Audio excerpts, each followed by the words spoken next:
Good afternoon, children. Welcome to today's lecture. Today we are going to talk about Battle of Plassey. In my previous lecture, I explained you how Europeans came to India, why they came to India, how they established various trading companies to trade with India. And in this process, as many of the Europeans came to India with the same objective, that is why they had clashes with one another, they fought various battles with one another, and finally, many of them had to leave our country. They had to leave India. And the country or the trading company which proved to be very strong was British East India Company. No doubt, other companies also, some of the companies of other countries also kept on trading with our country, but their area was very confined. It was limited to certain specific, or we may say specific regions only. While Britishers, they were successful in establishing their rule over our country, over the maximum part of our country, which they started with, where they started as a traders. Later on, they ended as rulers of the country. These people, they came to our country, and initially they were doing trade from the various trading centers. But later on, as they were facing lot of competition during this process, they thought of getting rid of this competition. So in order to get rid of this competition, they thought it would be better for them if they establish their rule itself in various parts and do not allow any other country to trade with India. In this way, they will be able to maintain their monopoly and trade in the trade, and at the same time they will be able to fetch maximum profit out of it.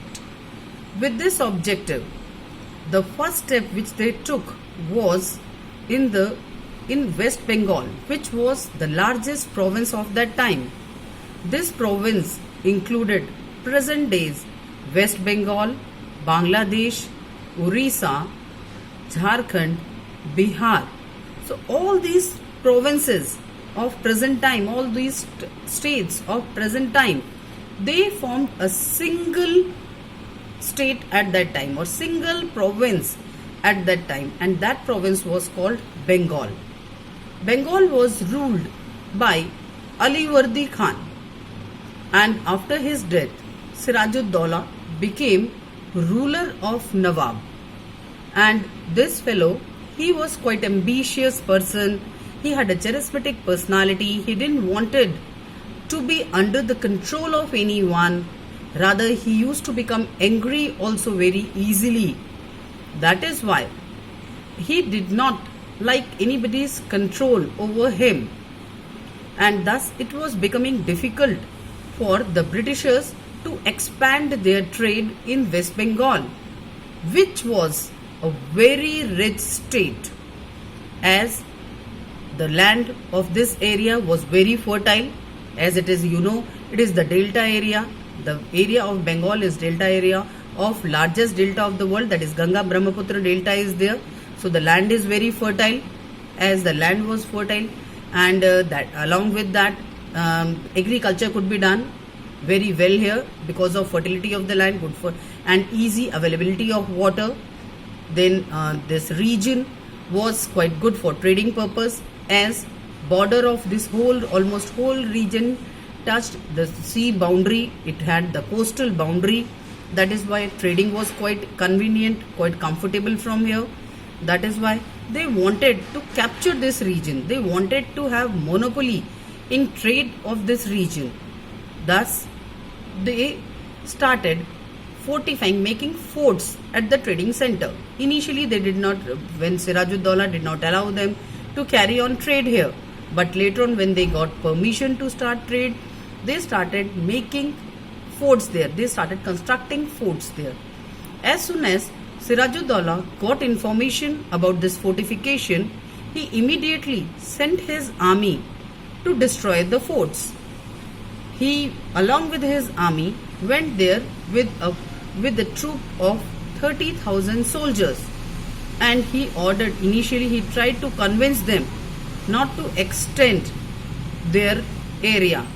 But when they did not listen to him, when they did not pay any heed towards what he said, he decided to pull down their forts, and he did so.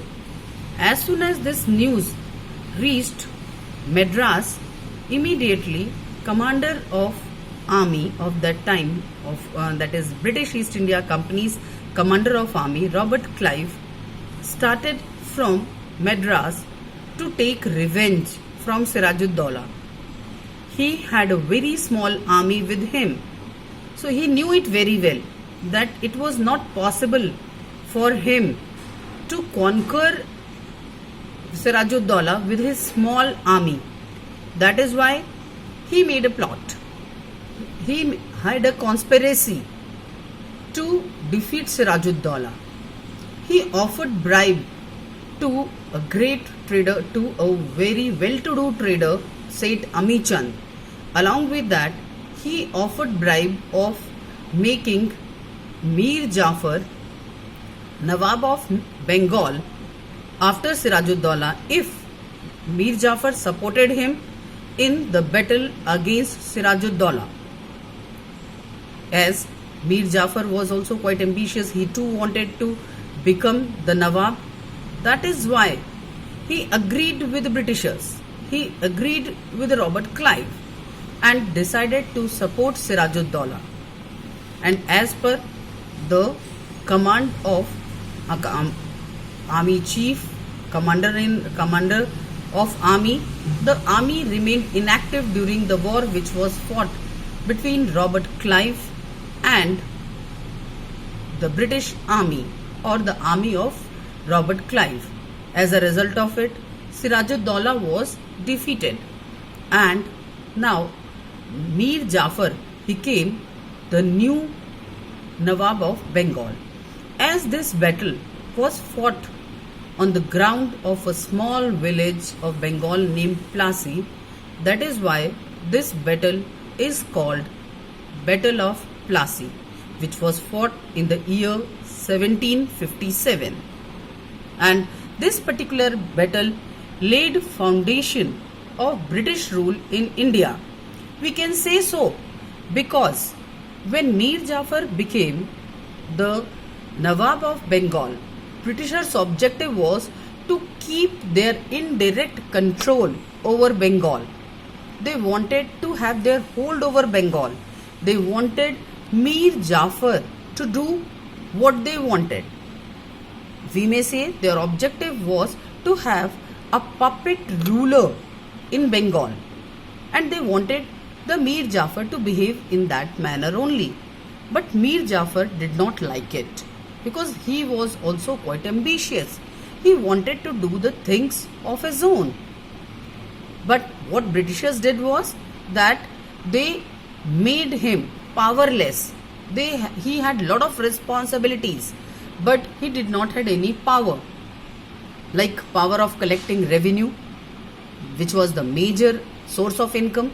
It rested in the hands of Britishers, and the Indians, or we may say the Indian ruler or the Nawab, he was left without power. He only had responsibility. We see here that Nawab had lot of responsibilities but no power. At the same time, the Britishers, they didn't have any responsibility but had lot of power. So now we see that there was a dual system existing in Bengal. This dual system is known as dual system of administration in the history of India.